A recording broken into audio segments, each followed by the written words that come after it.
No respite for architects behind the COVID-19 scandal as President Kenyatta orders probe into the multi-million saga at the country's largest drug supply agency. And what price are you willing to pay for impunity? Obado and his children await their fate over alleged misappropriation of county funds. Good evening. Welcome to Channel 1 News Hour. For now, let's take a look at the highlights. Following the allegations of impropriety at the Kenya Medical Supplies Authority, better known as KEMSA, the relevant investigative agencies of our country should expedite their ongoing investigations and conclude the same within 21 days. President Kenyatta orders investigative agencies to hasten probe on alleged graft at KEMSA as he orders ease of COVID-19 restrictions. Obado's graft troubles.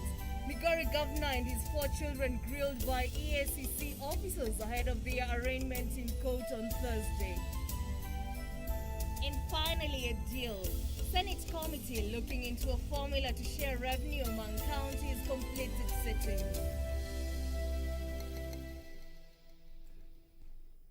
Welcome to the broadcast. My name is Jacky, Wambiru. Our sign language interpreter this evening is Lensa Odinga. Remember to interact with us on our Twitter handle at KBC Channel 1 or at on our Facebook platform, that is at KBC Channel 1. Now, to kick us off, President Uhuru Kenyatta has directed investigative agencies to hasten investigation into alleged graft at the Kenya Medical Supplies Authority and present their findings within 21 days. The head of state saying that in line with the zero tolerance to corruption policy, no one will be spared irrespective of their status in society. The directive came in the wake of reports indicating that huge amounts of money could have been lost through dubious deals in the procurement of critical supplies meant to contain the coronavirus pandemic. Let's take a look. On Wednesday, President Uhuru Kenyatta made his 11th address to the nation on COVID-19 since the pandemic struck in March. The president taking issue with those involved in corruption despite the zero tolerance to graft policy, directing agencies handling the graft allegations at the Kenya Medical Supplies Authority to conclude investigations into the matter within 21 days. That all persons found to be prima facie culpable as a result of those ongoing investigations should be brought to book, notwithstanding their public office or their political, and for that matter, their social status. Further, the president extended the dusk to dawn curfew for an additional 30 days, with the closure of bars and nightclubs set to continue. The nationwide curfew that is currently enforced between the hours of 9 p.m. to 4 a.m. daily be and is hereby extended by a further 30 days. In the next 30 days, I have also directed that the Ministry of Health, in conjunction with all bar owners, will develop self-regulating mechanisms as part of their civic responsibility to their clientele in order to allow their resumption. It is, however, relief for restaurant owners and eateries as their hours of operation were extended by 1 hour, with the prohibition of sale of alcohol by licensed hotels with residents being vacated. The prohibition against the sale of alcohol by licensed hotels with residents is today vacated. That the closing time for restaurants is hereby varied by 1 hour from 7 p.m. to 8 p.m. effective the 27th of August, 2020. Meanwhile, the maximum number of people set to attend funerals and weddings was reviewed upwards to 100 persons in line with recommendations from the Interfaith Council. Is reviewed upwards from 15 to 100 with all in attendance abiding with the Ministry of Health protocols.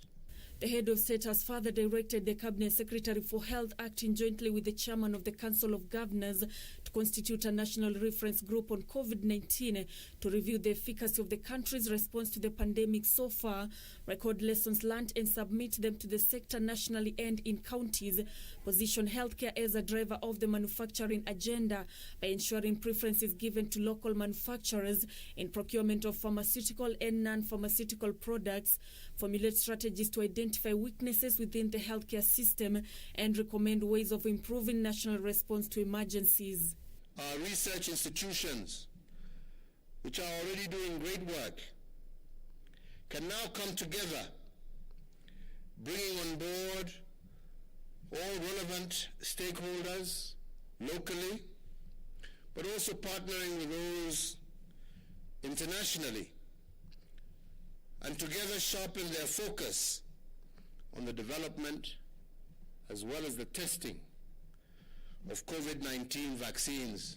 The presidential address came on a day when 213 people tested positive for COVID-19 out of 4,017 samples tested, pushing the total caseload in the country to 33,016. Our health experts have indicated that levels of the positivity rate countrywide have fallen from a high of 13% in June to 8% in August. This is very encouraging, and it means that if we keep our civic responsibilities high, we have a chance to reach the 5% positivity rate recommended by the World Health Organization for a total reopening of our economy and country. The number of recoveries rose to 19,296 after 241 patients were discharged after making full recovery, with 124 being from home care program and 117 from various hospitals across the country. 5 more patients, however, succumbed to the virus, pushing the total number of fatalities resulting from the contagion to 564. Nancy Okware, Channel 1 News. Well, thank you so much, Nancy Okware, for that report. Now, moving on, Migori Governor Okoth Obado and his 4 children are currently in Nairobi awaiting to be formally charged with economic crimes. The governor was transferred to Nairobi after presenting himself to EACC offices in Kisii. This comes barely 24 hours after DPP ordered he be charged alongside 9 others for the alleged loss of 73 million shillings from the county coffers. Kevin Oshiro with details of the woes facing the governor. Migori Governor Okoth Obado once again finds himself rubbing shoulders with the anti-graft agency accused of looting from the public coffers.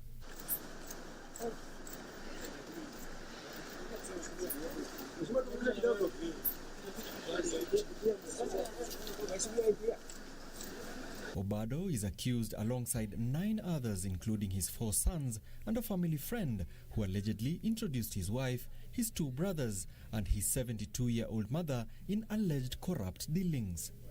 They are accused of conspiring to commit an offense of corruption, conflict of interest, money laundering and unlawful acquisition of public property. According to the Director of Public Prosecution, Governor Obado received over 73 million shillings through his children, who received multiple payments from companies trading with the county government between financial year 2013-2014 and 2016-2017. Further, the Migori governor is facing queries over the purchase of a property at Loresho Ridge. He is expected to spend the night in custody, awaiting to be arraigned in court on Thursday. Obado was transferred from Kisii, where he had been ordered to present himself after the DPP confirmed the charges against him.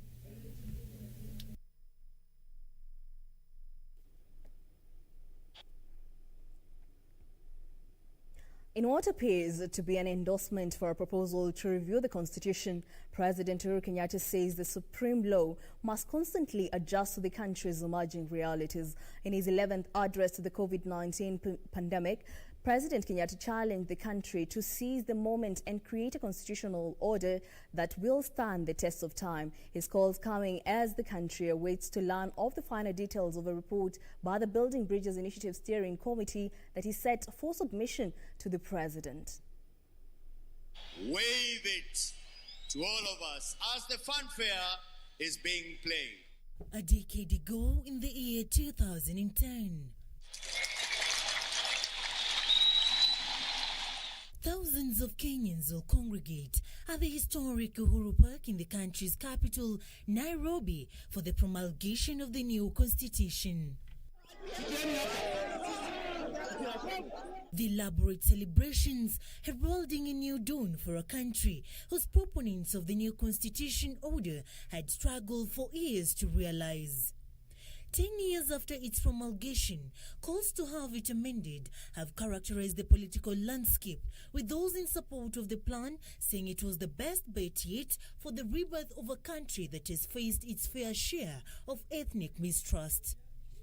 An initiative dubbed the Building Bridges Initiative had gained currency, with the coronavirus pandemic appearing to have slowed its march towards a referendum, with a team that was meant to present its report by June 30th on statutory or constitutional changes necessary for the implementation of the BBI report, forced to postpone its submission to the president.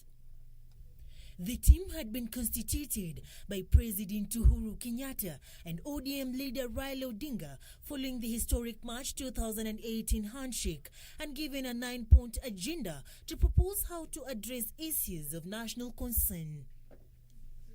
In his 11th address on the COVID-19 pandemic, President Kenyatta will give the clearest hint, yet that he was prepared to oversee constitutional amendments before his term expires.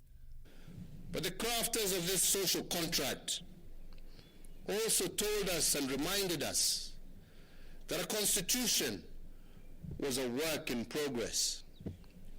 And as such, we were made to adopt it with a promise that in the future we will make it better.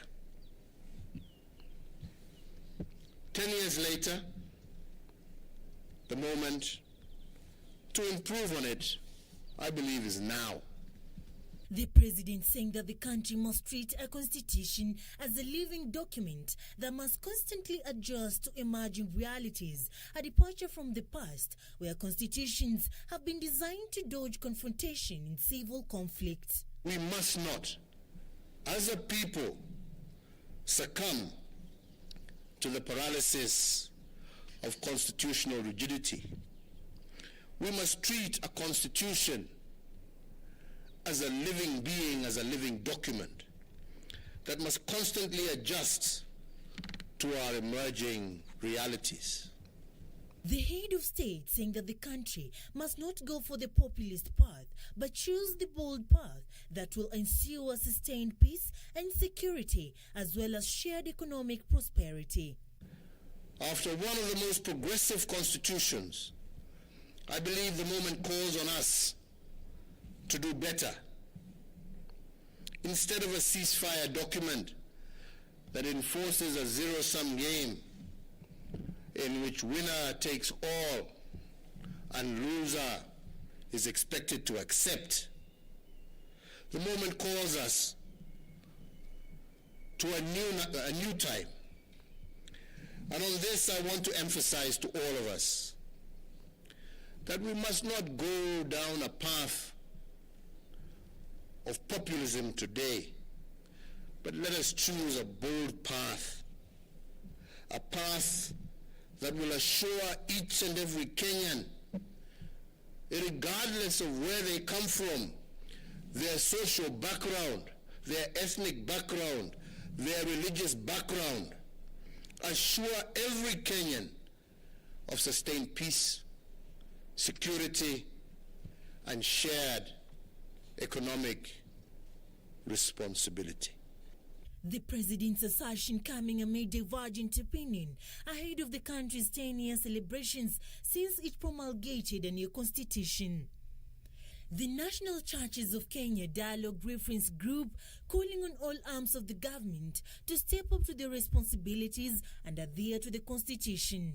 We call all members of parliament to end their perpetual partisan and ethnocentric bickering and execute their constitutional mandate of oversighting national revenue and its expenditure.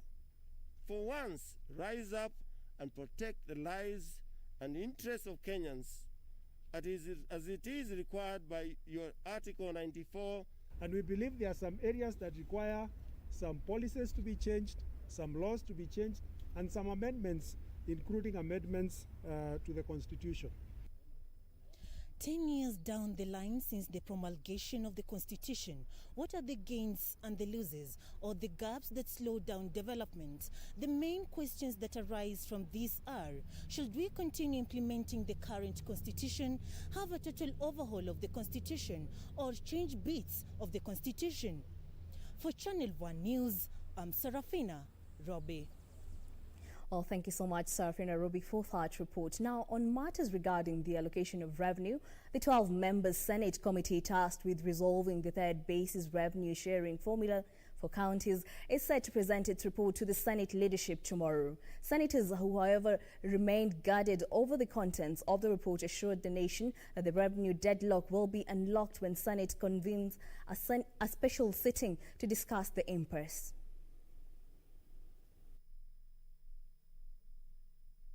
The proverbial white smoke appears to have finally billowed out of the Senate, with 12 senators tasked with coming up with an amicable formula to share 316 billion shillings among counties, saying they have reached a middle ground after considering several simulations. Tomorrow, the committee will be presenting its findings and outcome in a report form to the leadership of the House, led by the Speaker and the House leadership. At all the options that we've had before us, all of those that have been proposed by our colleagues and ourselves, and we are confident to say that when we look at each other as one indivisible country, then a solution is nigh. Members of the committee, co-chaired by Nairobi Senator Johnson Sakaja and Bungoma Senator Moses Wetangula, however, remained tight-tripped over the contents of the report, but say the brokered deal will end the stalemate that has placed the Senate over the spot over the number of times the House has adjourned over lack of a consensus. We will not, and we are not allowed by standing orders of the House, to divulge the content of the report until it is presented to the Speaker and find its way to the House. But we want to assure Kenyans that the impasse that has been in the media and on everybody's lips is going. The revenue sharing deadlock has previously seen senators disagree on the floor of the House, with the sitting being adjourned for a record 9 times. The proposals as contained in the report, according to the senators, is likely to get the backing of a majority of members and will bring to an end the ongoing suffering in counties owing to cash straps, as counties could not access 100% of their yearly allocations. For Channel 1 News, I'm Gladys Mungai. Well, that report by Gladys Mungai brings us to our first break here on Channel 1 News Hour. Don't go too far. We'll be right back.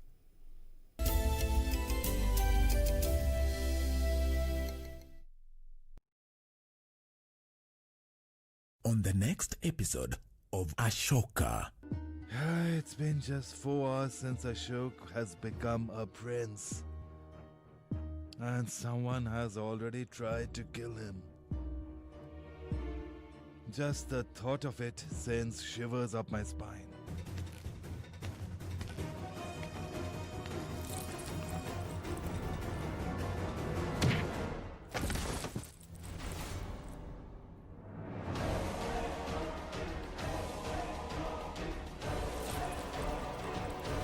How dare you touch my fiancée? Listen, brother, you have mistaken me.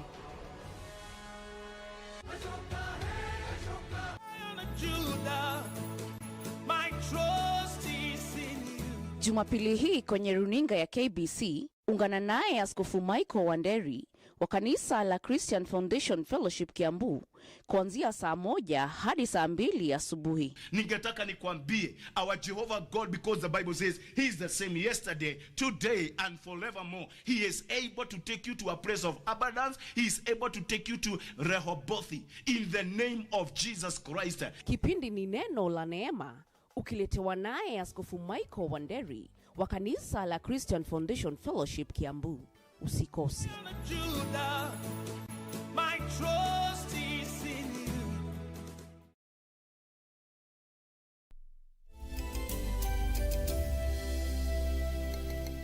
And welcome back. Now let's proceed where Nairobi Governor Mike Mbuvi Sonko and others implicated in a 357 million shilling graft case have been ordered to enter a plea bargain with the Director of Public Prosecution.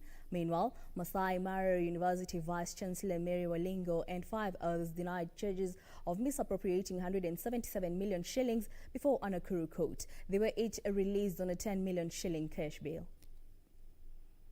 So you are saying you will not be able to? We cannot. We will not be able to lodge a credible, proper defense. Nairobi Governor Mike Mbuvi Sonko and others implicated in a 357 million shillings graft case have now been directed by Chief Magistrate Douglas Ogote to approach the Director of Public Prosecutions for plea bargaining. This comes as the defense also informed the magistrate that one of the accused persons, Patrick Mwangangi, had passed on, prompting the magistrate to direct the DPP to verify the burial permit presented in court. The defense lead lawyer Cecil Miller confirming that had been supplied with all witness statements. The case will be mentioned on the 25th of September before Principal Magistrate Kagure Nyutu. Meanwhile, a day after the DPP ordered for the prosecution of Masai Mara University Vice Chancellor Professor Mary Walingo and 4 others, namely the Deputy VC Finance Professor Simon Oleseno, Finance Officer Anaslet Okumu, Professor John Obere, and Acting Deputy Vice Chancellor Academic and Students Affairs between 2016 and 2019, and his driver Nur Hassan Abdi. The 5 pleaded not guilty to misappropriation of funds at the institution.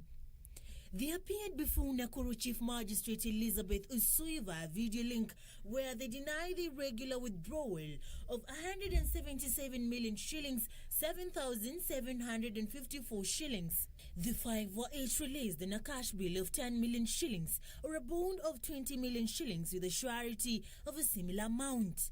The case will be heard on the 11th of September. For Channel 1 News, I'm Serafina Robbie. Away from the corridors of justice, Treasury Cabinet Secretary Ukur Yatani is calling on the country's investigative agencies to enhance the war on graft, saying the vice has impeded efforts to have the country move to the next level in development. Speaking during the final day of the National Assembly Leadership Summit, Yatani told members of parliament pushing to have Treasury reduce funding to public institutions grappling with graft-related issues such as drastic action could cripple operations in critical agencies at a time the country is struggling to contain the coronavirus pandemic. During the final day of the 3rd National Assembly Leadership Forum, members of parliament sought to have Treasury Cabinet Secretary Ukur Yatani reduce funding to institutions bedeviled by cases of massive misappropriation of funds, claiming the taxpayers' debt burden repayment was overwhelming with borrowed money ending up in the pockets of unscrupulous individuals. Is also trading.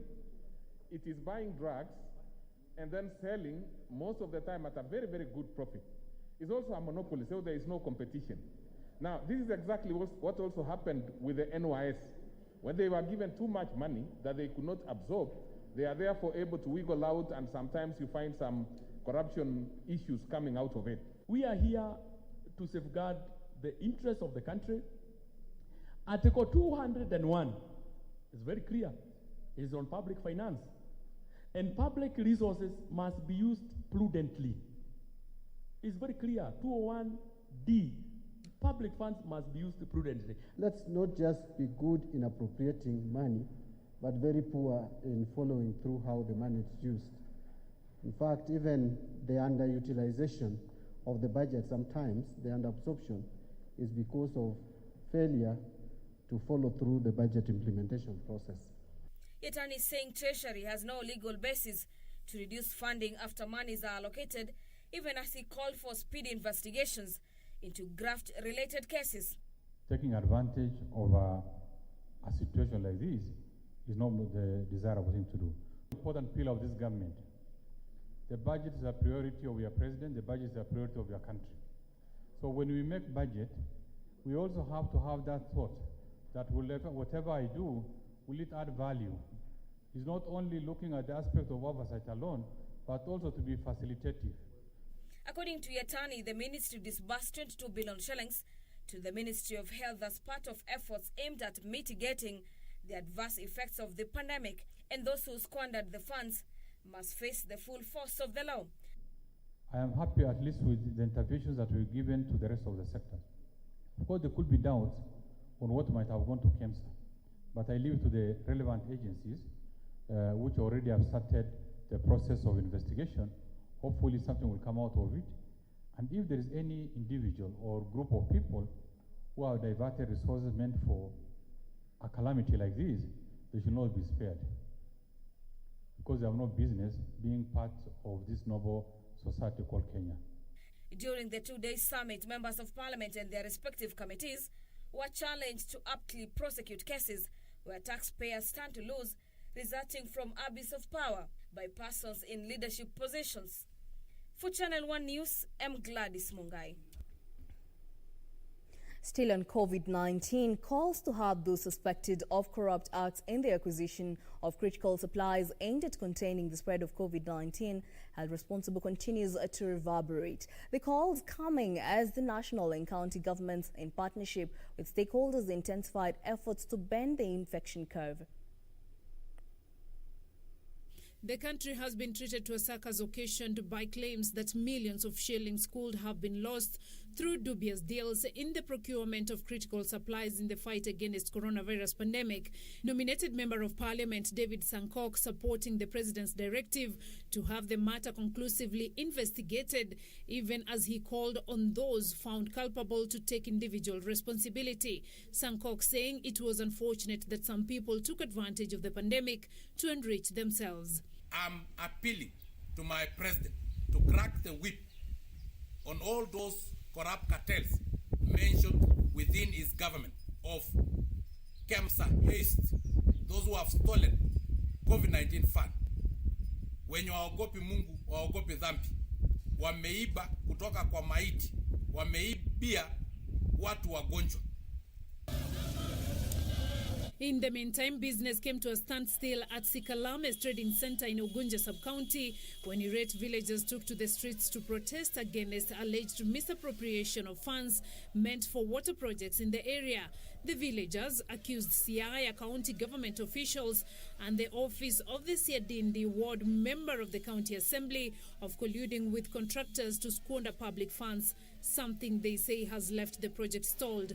They lamented that millions of shillings meant for the water project have been lost at a time when they need the water most due to COVID-19 pandemic. I want to invite the EACC to work closely with the DCIO so that the suspected names in the theft and misappropriation of the funds meant for water project be followed, be arrested, be investigated, and to be prosecuted.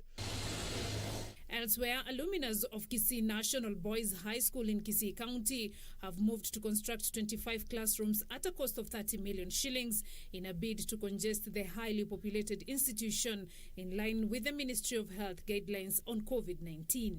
We'll do a structure that will eventually give the school 25 classrooms with a very comfortable capacity of 55, which will be applicable to this post-COVID era. And the Iran embassy has awarded cartoon animators from Africa and Iran in the inaugural virtual cartoon festival on Africa and COVID-19. The overall winner was Mansour Degani from Iran, with Baran Ajomania coming in second, while Alphonse Okech from Kenya was third. This month have not only seen the coming together of great artistic minds in highlighting the challenges of COVID-19 pandemic, but has equally presented the resilience and the fighting spirit of the continent toward the virus. Beatrice Gatonyangetich, Channel 1 News. And on matters human-wildlife conflict, massive land subdivision and human activities within the Amboseli Wildlife Circuit is posing a big threat to Amboseli National Park in Kajiado County. According to Samuel Kangi, the chairman, Amboseli Landowners Conservancy Association, most ranches have been subdivided into private pieces of land, with some landowners are said to be disposing of the land to private developers.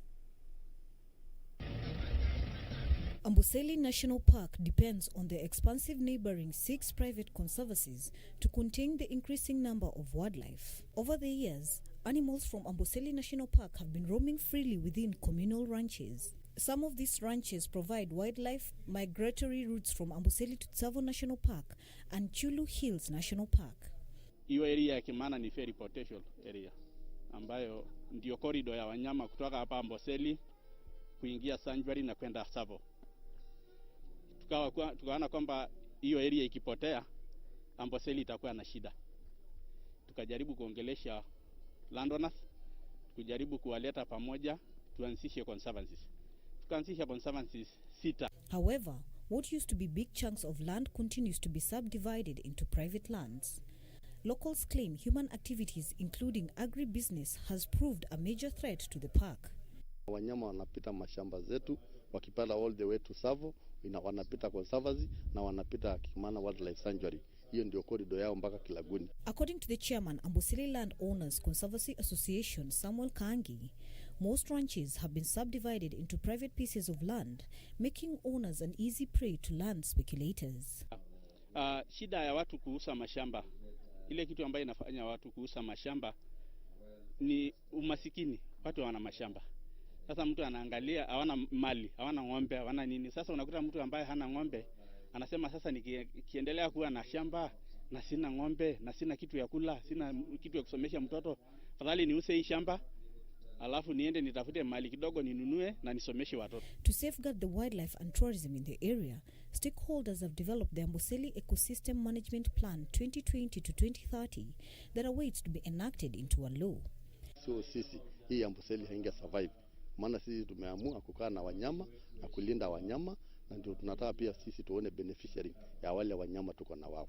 The plan is to protect migratory routes and stipulate different parcels of land use, restricting farming within the Kimana Wildlife Circuit. Ni kufikiria vile wataweza kusaidia hizi conservancies kwa njia ambayo itakuwa sustainable, kwa sababu ile pesa ambayo tunatumia ni donor funding, na unajua hiyo inaisapotea anytime. Kwa hiyo kama serikali wangekuwa na njia nyingine kama hii park ishikilie kujaribu kushikilia hizo park, hizo conservancies, ndio tu itasaidia hii park. Kwa sababu hizo conservancies ikipotea automatically hii park itakuwa shida. For Channel 1 News, I'm Emily Keibade. And on a separate matter, an initiative that seeks to address challenges facing the legal system in Isiolo County appears to be bearing fruits. Dubbed Alternative Justice System, the initiative was launched 8 years ago and involves community elders dispensing justice. Let's take a look. The judicial system continues to experience challenges, including backlog of cases, a situation that has hampered its service delivery. And in efforts aimed at addressing these challenges, the judiciary explored other alternatives to uphold the law through an initiative dubbed Alternative Justice System, which was launched in Isiolo County in 2012. Through the initiative, which involves community elders dispensing justice, the region has benefited from the reduction of workload in courts, decongestion in prisons, and promotion of harmony among parties in dispute. Important, firstly, in reducing the case backlog in our court system. For instance, Isiolo, we have 3 judicial officers, and our backlog is quite high. So we have relied on the elders to reduce our backlog, and they have, in most of the cases, resolved those cases without much delay. The forms of dispute resolution which the Council of Elders acquired training on include arbitration, mediation, mini-trials, negotiation, and conciliation. According to Isiolo Principal Magistrate Evans Ngige, the ADR in the region has proved valuable and has seen most of the cases referred to them solved amicably. Ngige adding that either the court or investigating agencies can refer cases to ADR, and once the council dispense them, They prepare the verdict and agreements reached, which are finally filed in the courts. When a dispute arises, parties themselves may refer a dispute to the Council of Elders, that is at the village level. They may, on their own motion, decide that these are disputes which we do not need to report to the police station or to the courts, and therefore they can appear before the Council of Elders and therefore submit to the jurisdiction. Matter reported at the police station, and then the OCS on his own motion can decide that it's a matter which is best suited to be referred to the Council of Elders. So the OCS can refer the dispute directly to the Council of Elders before referring it to the courts. Meru Council of Elders member Patrick Emaro held the system, noting that it has greatly assisted in expediting delivery of justice to residents. Eleni watu wengi walikuwa naenda Meru kufanya kesi yao huko Meru. Unajua huko Meru ni transport, ni wakili, unaumia hapo katikati. Lakini leo hii kwa serikali ambao ile njia wachukua mwelekeo inalinda mwananchi wa kawaida, kwa sababu kesi zao ile nyingi zimerudishwa kwa wazee.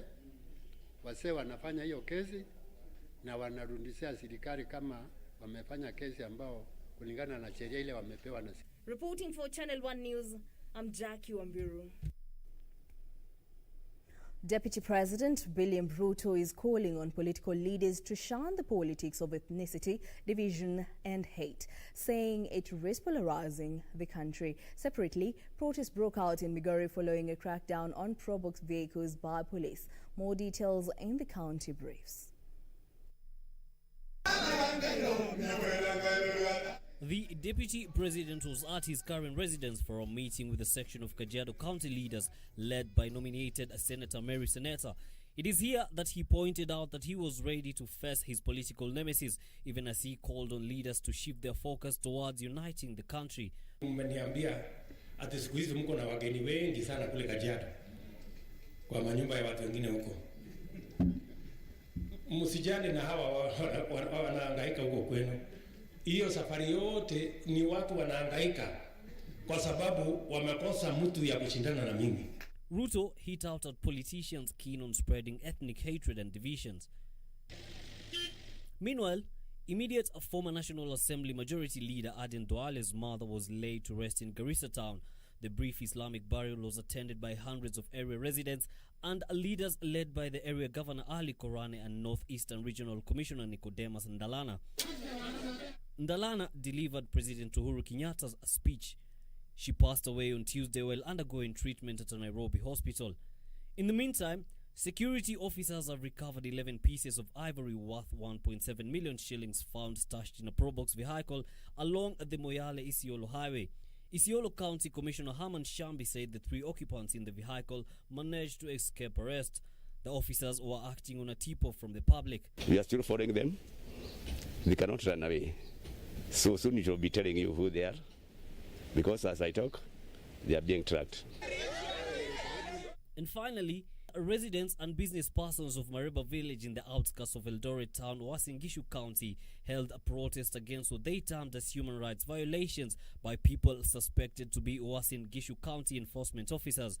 The residents are now calling for a quick intervention from Governor Jackson Mandago.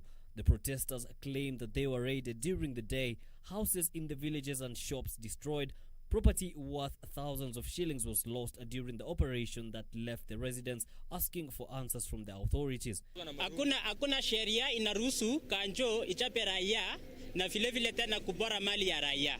Hiyo hali imenifunja hata, it is like now wamenikata mikono. So Mandago, please, and your company, mfanye tu kila chochote anayofanya, hao watu wako wakikuja hapa wakuje kwa amani. Yusuf Farah, Channel 1 News. And staying on the topic of COVID-19, doctors in South Korea have been ordered to return to work in the wake of a surge in new coronavirus cases after the medics commenced a 3-day strike on Wednesday to protest against government plans to train more medical students. More than 24.1 million people around the world have been diagnosed with COVID-19, with 16.6 million having recovered, according to data from Johns Hopkins University. Let's take a look. Tens of thousands of doctors in South Korea have gone ahead with a full-scale nationwide strike, defying the government's return to work order. The medics have been angered about planned reforms to medical training, but the strike comes as the country grapples with a resurgence of coronavirus cases. Meanwhile, the University of Cambridge has said it will start clinical trials of a possible coronavirus vaccine in the UK's autumn, the months of September to December, after getting funding of £1.9 million from the United Kingdom government. This even as Colombia began discussions to join other phase 3 clinical trials for a vaccine. Elsewhere, the Australian state of Victoria has reported its second deadliest day of the pandemic, with 24 deaths in the past 24 hours. And Turkey's new coronavirus cases have jumped to its highest level since mid-June at 1,502, according to data provided by the government, which responded by banning some celebrations in 14 provinces. India has reported the highest number of new coronavirus cases globally for the 18th straight day, remaining well ahead of the United States and Brazil. This amid fears that a second wave of the coronavirus pandemic could hit France in November as the city of Marseille tightened restrictions to fight the outbreak. In the meantime, the World Health Organization says Africa coronavirus outbreak may have passed its peak, warning against complacency to avoid a second wave. Globally, more than 823,000 have died, according to data from Johns Hopkins University. For Channel 1 News, I'm Emily K. Bade.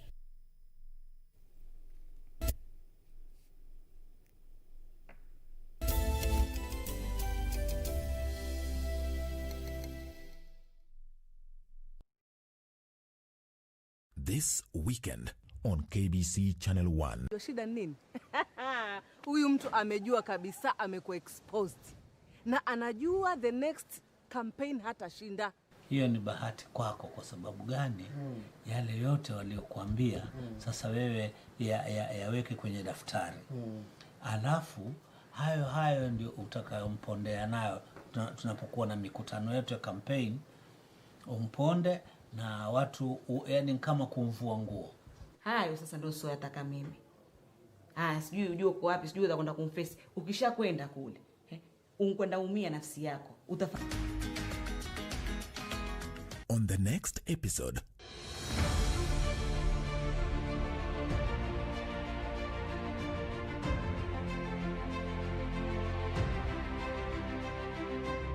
many questions have been asked about the Galana Food Security Project.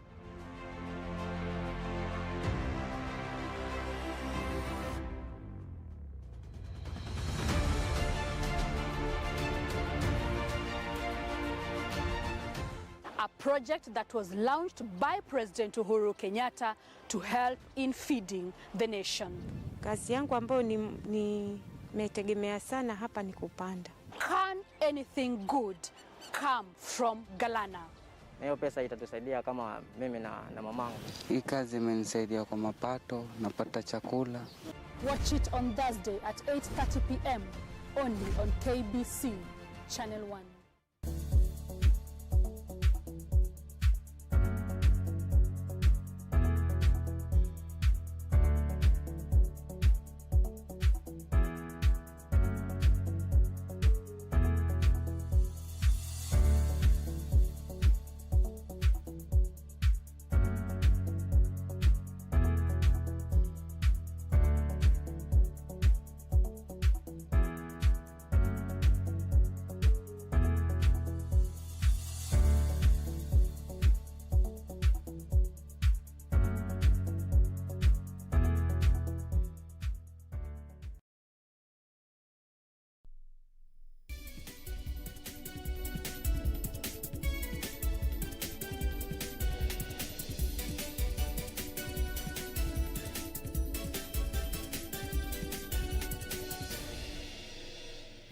Welcome back. Now let's talk business, where Kenya's economy withstood the challenges brought about by COVID-19 pandemic to register a growth of 4.6% between January and June this year. Though the growth was lower than the 5.5% registered during the first 6 months of last year, President Uhuru Kenyatta says the economy was lifted by a stellar performance in the horticulture sector, whose earnings rose to 81 billion shillings, as well as the tax incentives introduced by the government in April this year to cushion Kenyans against the adverse effects of coronavirus. The confirmation of the first COVID-19 case in the country in March saw the government institute various measures aimed at containing the spread of the deadly respiratory disease. Observers projected that the move would hold back 2020 economic growth, which was projected at 6.2% by the National Treasury and has since been slashed to just 2.5% in the year. During the period, Kenya's economy has been dragged down, growing by just 4.6% compared to 5.5% recorded last year as inflation rate eased. The current economic indicators, without doubt, are lower, but definitely far better than we ever anticipated. We look at our inflation numbers. They are lower today, standing at 4.4% compared to 6.3% during the same period last year. According to the president, the tax cuts announced in March this year put 47.8 billion shillings in the pockets of Kenyans, including 14 billion shillings VAT refunds directed in the same month. We have in addition ensured that tens of thousands of Kenyans in need have also had access to direct intervention through weekly cash transfers to them and their families to ensure that the most vulnerable in our society are able to overcome and withstand this crisis. The president has also hailed efforts by financial institutions to reorganize their operations to cushion customers during the pandemic. According to the Central Bank of Kenya, banks had restructured loans valued at 840 billion shillings to ease pressure on borrowers. Our banking sector, for instance, has begun to retool and to humanize their model as a result of our meetings at the initial stages of this pandemic. And instead of focusing on profits alone, they are re-engineering their model to focus more on their customers. In the half year between January and June, horticulture earnings have jumped to 81 billion shillings compared to 76 billion shillings over a similar period in 2019. Earnings from fruits alone nearly doubled from 7 billion shillings to 12 billion shillings. Mitumba traders have also been offered relief, with the president ordering for immediate lifting of the ban on importation of the goods. Ronald Willie, News Hour Business. And on a separate matter, Telecom Kenya will now focus on data market segment after planned merger with rival Airtel Kenya crumbled. Managing Director Mugo Kifati says under the new business strategy, the company will similarly shelve plans to lay off workers who would have been affected by the merger.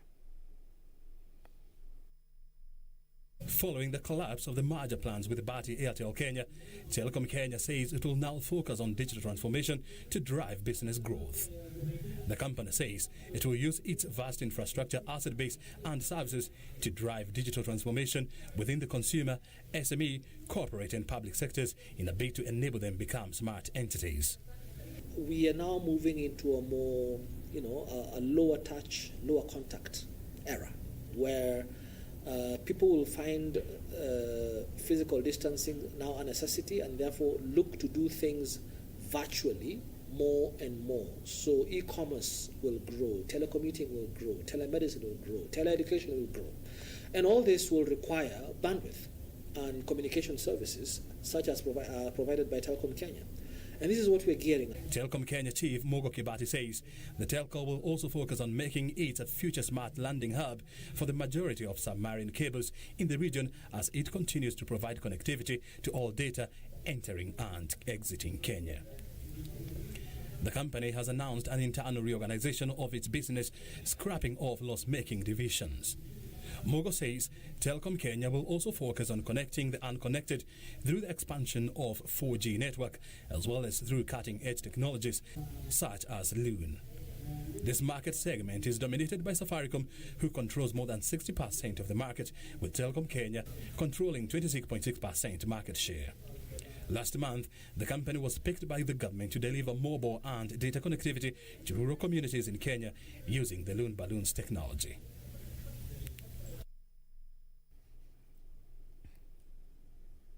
And Kenya has been awarded the Safer Tourism Seal by Rebuilding Travel in recognition for her efforts in ensuring safe travel during the COVID-19 pandemic.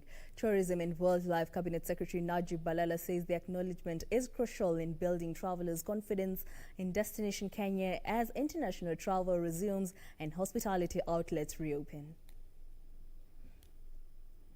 Locally, the sector is gradually reopening following the ease in lockdown measures, with hotels and other tourism attractions adopting to safety protocols provided to ensure the safety of visitors and their workers. It is for these efforts that Kenya has been awarded the Safer Tourism Seal by Rebuilding Travel. Cabinet Secretary for Tourism and Wildlife Najib Balala says the acknowledgement is crucial in building travelers' confidence in the destination. After the pandemic broke, Kenya joined the world in the World Tourism Organization #TravelTomorrow campaign, which was aimed at asking travelers to remain safe at home.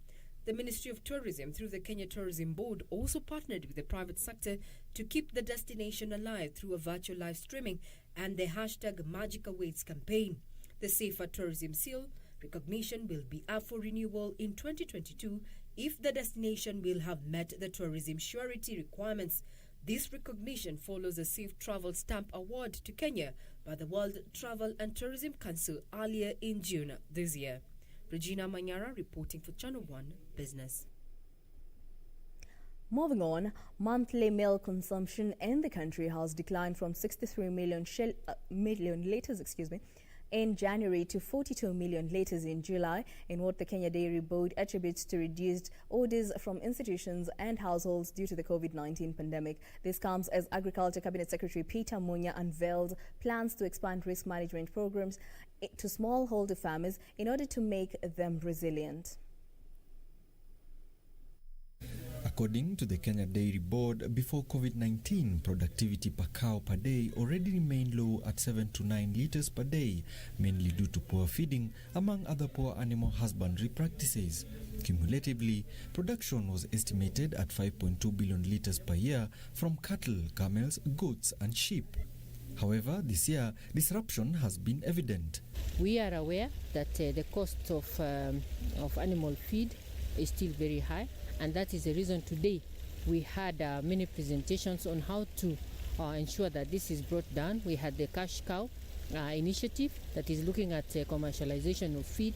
We want to also see we want to see how we can access protein to the farmers, because that is where that we get from the region within the EAC, and we want to ensure that it is available. On her part, the Kenya Dairy Board Managing Director Margaret Kibogi said dairy farmers were also being targeted in efforts to safeguard them from occurrence of risk, especially through the entire value chain. We noted that 80% of our dairy farmers are small scale, and when they are small scale, there are a lot of inefficiencies and low productivity per cow.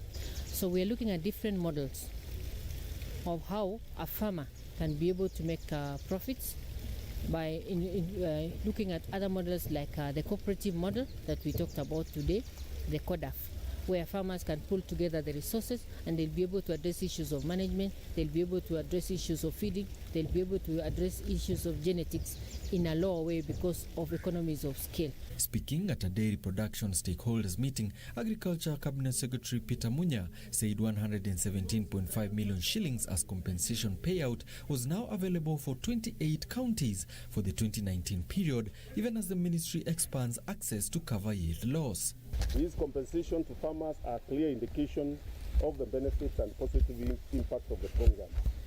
I urge farmers to take advantage of this crop insurance program that is highly subsidized by the government in order to cover themselves from the ever-increasing risks. The Agriculture Ministry says the 2016 pilot phase of the crop insurance program successfully registered 900 smallholder farmers from adverse agricultural shocks in various counties.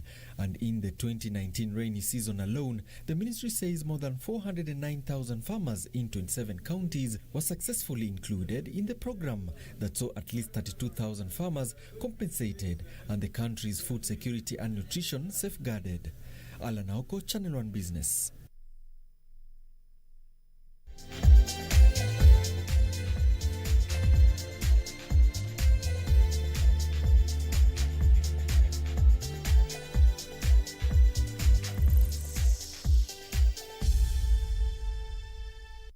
And in the world of sports football, Kenya Federation's Electoral Board has published the final list of delegates eligible to vote at both the county and national levels. Earlier yesterday, the Electoral Board received nomination forms from aspirants seeking elective positions at the county level, whose elections kicks off on September 19th, while those at the national level are set for October 17th. With Football Kenya Federation elections set to kick off on September 19 at the county level, the Electoral Board is expected to receive more nomination forms from those vying for various positions. Yesterday, the board received forms from aspirants from Mombasa, West Pokot, Nairobi East, Taita Taveta and Trans Nzoia counties, with the exercise closing today. Ile kitu ambayo nimeona sai kikubwa ni kuwa playing field. Playing field imekuwa very smooth, ambapo ndio ilikuwa tuwaomba ambayo ikiongozwa na chairlady yetu madam, na so far tumepokelewa vizuri. Zimechukuliwa zile ni kisheria, lazima zichukuliwe, iangaliwe kila kitu, tumelipa everything na tumepokelewa vizuri sana. Mpira unapelekwa na FKF ambapo wako sawa na FIFA. Wengine kama mimi leo nimesema nitawa challenge wale watu wa Mombasa kwa sababu stakeholders na clubs zimetupush to come for the nomination. Aspirants seeking elective positions at the national level will submit their papers on August 31st, 2020, with the election set for October 17th. Sasa mashinani wakiwa na mwongozo mzuri kama sisi vile tunawania, tunaona kwamba mambo yatakuwa mazuri zaidi kwa sababu ya ule ushirikiano ambao itakuwa nao kati ya FKF na sisi viongozi ambao tutataka viti, na tumetaka viti na sababu ni kuinua mpira na kuhakikisha kwamba unajua kwanza ile Mombasa County vijana wengi wana changamoto ya vitu vingi, lakini kupitia sport ni jambo ambalo ikienuliwa changamoto zitaweza kupungua. It will be the third time in a year that FKF will be holding elections. The previous two exercises were nullified by the Sports Disputes Tribunal SDT last December and in March this year, with SDT Chairman John Ohaga ruling that the rules of engagement were flouted on both occasions. However, the FKF Electoral Court, which had been the contentious issue, will remain in force. Now, Leicester City striker Jamie Vardy has agreed a new deal that will keep him at the club until 2023. The 33-year-old's current deal at the King Power Stadium was due to expire in 2 years. However, Vardy has been rewarded with a one-year extension after finishing last season as Premier League's top scorer with 23 goals. It will extend Vardy's stay at the club to 11 years after he joined in 2012. Vardy played a key role in helping Leicester win the Premier League title in 2015-2016, scoring 24 goals that season. In June, he reached a significant career milestone by scoring his 100th Premier League goal, becoming the 29th person to achieve that feat. He has scored 130 goals in 310 appearances in his 8 years at Leicester. Vardy extends stay at Chelsea, signed England left-back Ben Chilwell from Leicester for a fee in the region of £50 million on a 5-year deal.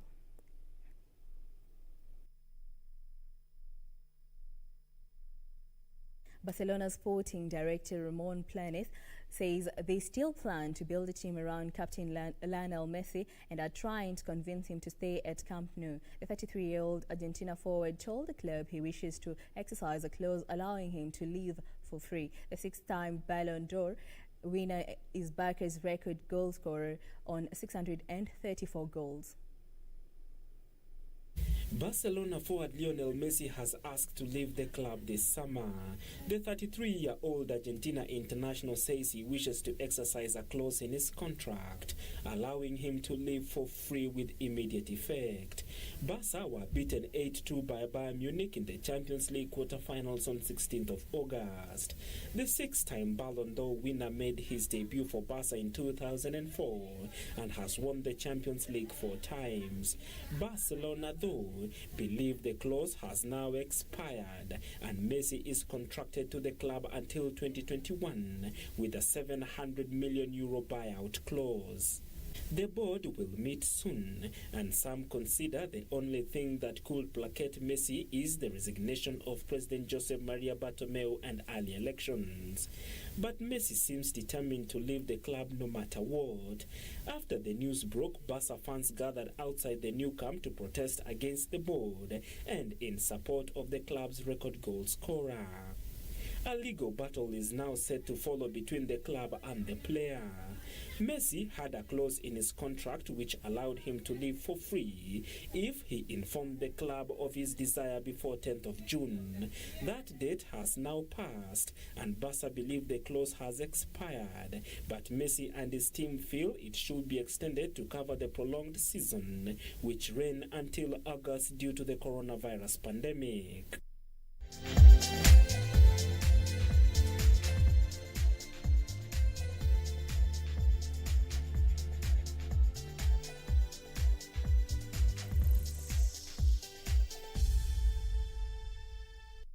Well, thank you so much for staying tuned here on KBC Channel 1 News Hour. That is all we had for you tonight. And remember to adhere to government's directive to curb the spread of coronavirus. Up next is Irene Muchuma with the weather update. And right after that is The Rave, bringing you the best of reggae music. My name is Jacky Wambiru. Our sign language interpreter this evening was Lensa Odingo. Do have a good night.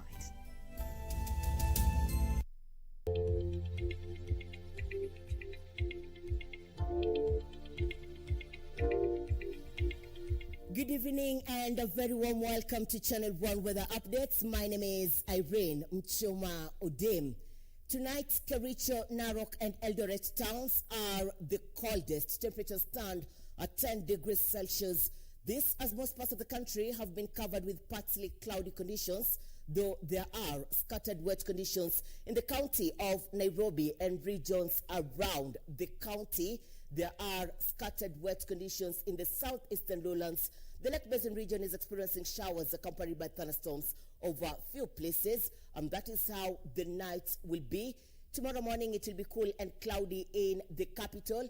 Similar weather conditions will prevail in the counties of Nyeri, Meru and Machakos and counties around those areas, and your clouds from wherever you will be would be looking more or less like this. This is what we experienced today, and we are not expecting many changes from what we had today, though there will be rains in Machakos, Nyeri and Meru during the early morning hours.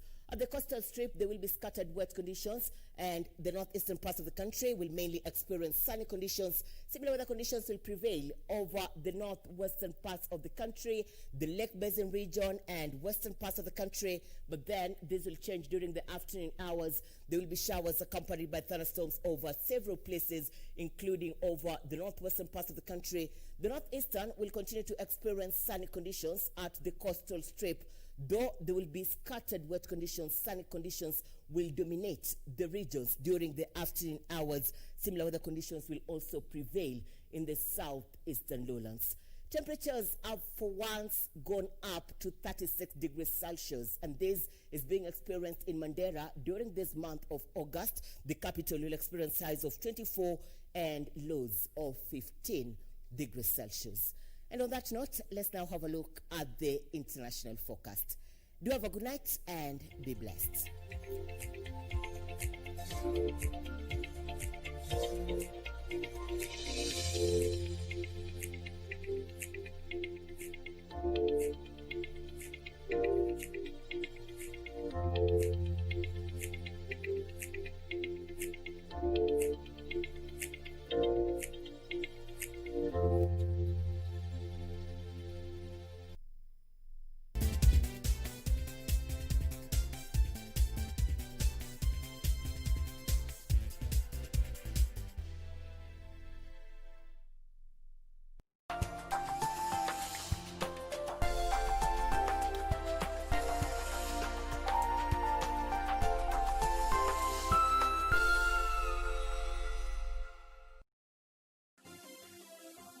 Vera Beauty College. Vera Beauty and Fashion College, with branches in Nairobi, Eldoret, Thika, and Meru. Did you know that we are a TVET-approved institution? We offer courses in fashion design, interior design in soft furnishing, event decoration, flower arrangement, event planning, hairdressing, barbering and dreadlocks, beauty therapy, makeup, nail technology, spa massages, teaching skills, TOT, solo business management, and many more. Register now and visit our website on www.verabeautycollege.com. You can also call on 0725 923 550 Nairobi branch, 0728 087 689 Eldoret branch, 0722 227428 Thika branch, 0725 000 706 Meru branch.